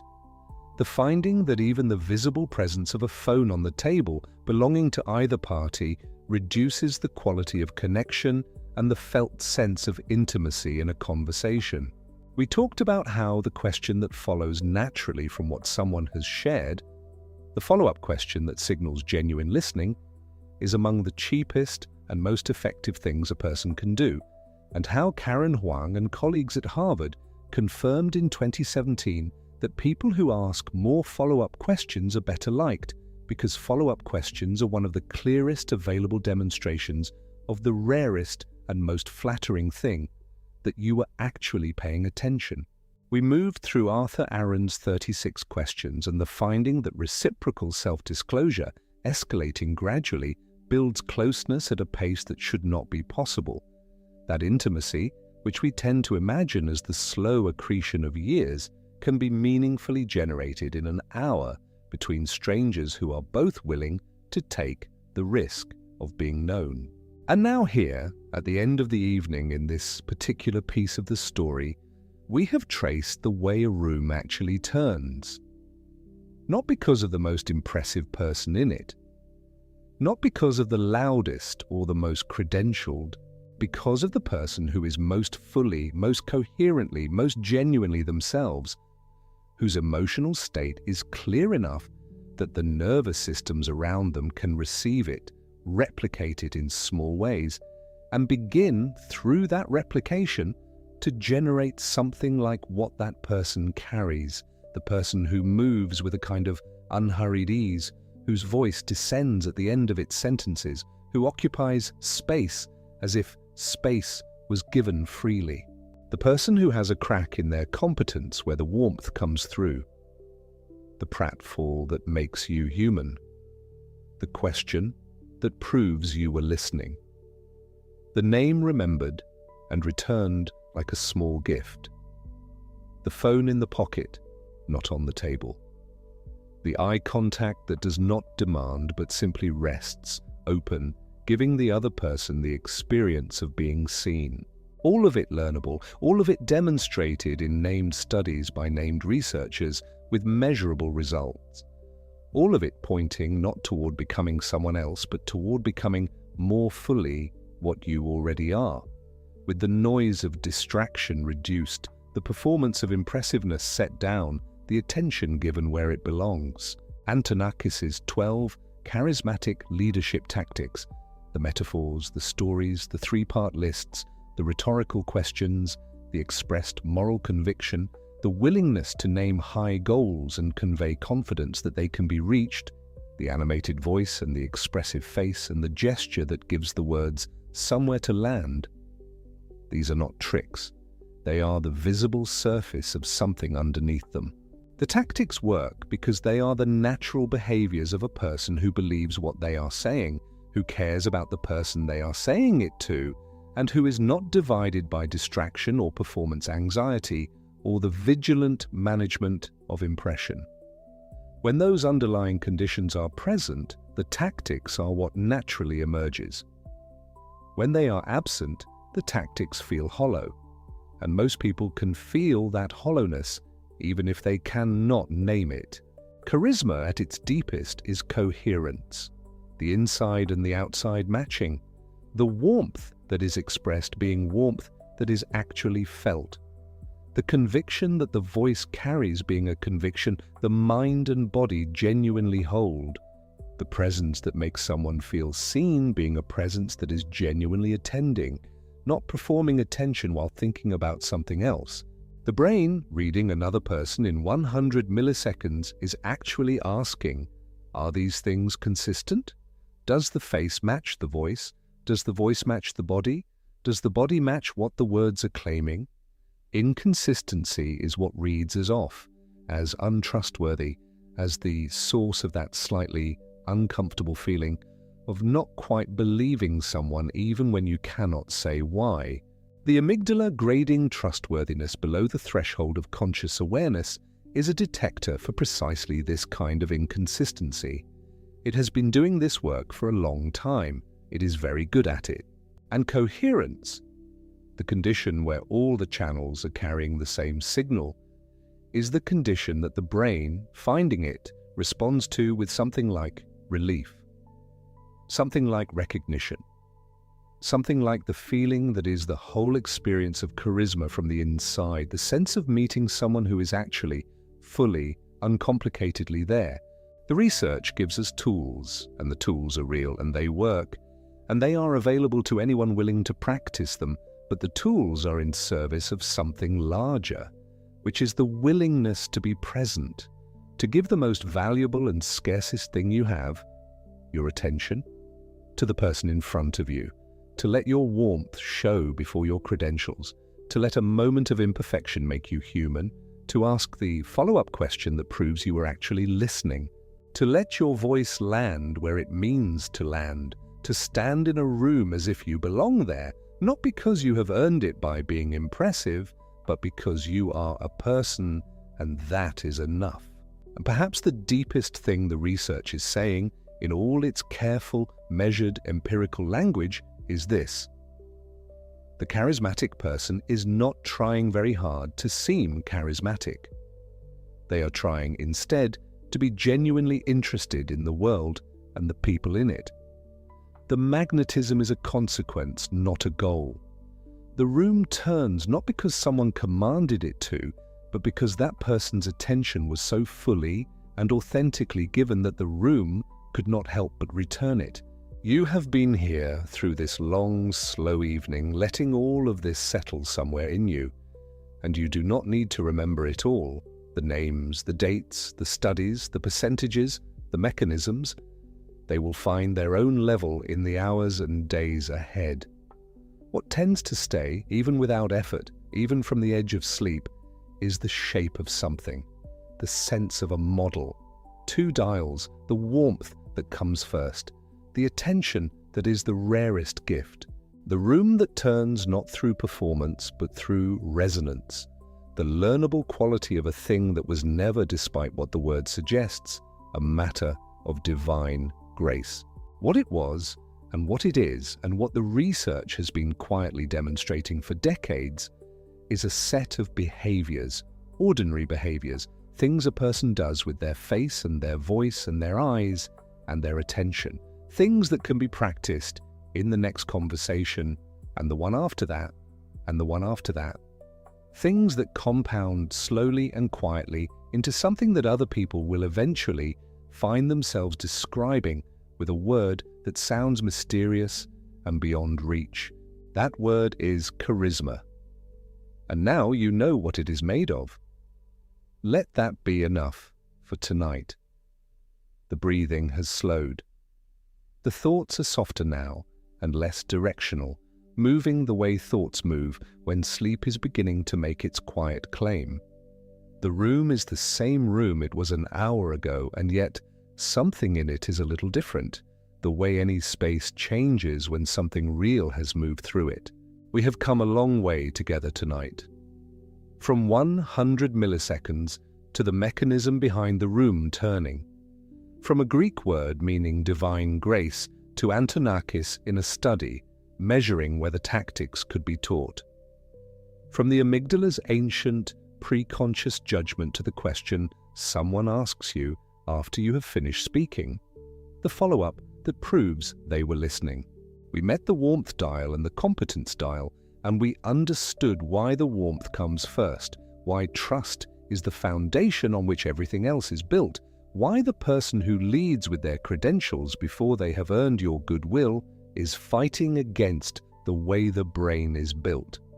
We met the Duchenne smile and the orbicularis oculi, the small muscles around the eyes that cannot be consciously contracted into deception, that give the genuine smile its particular quality.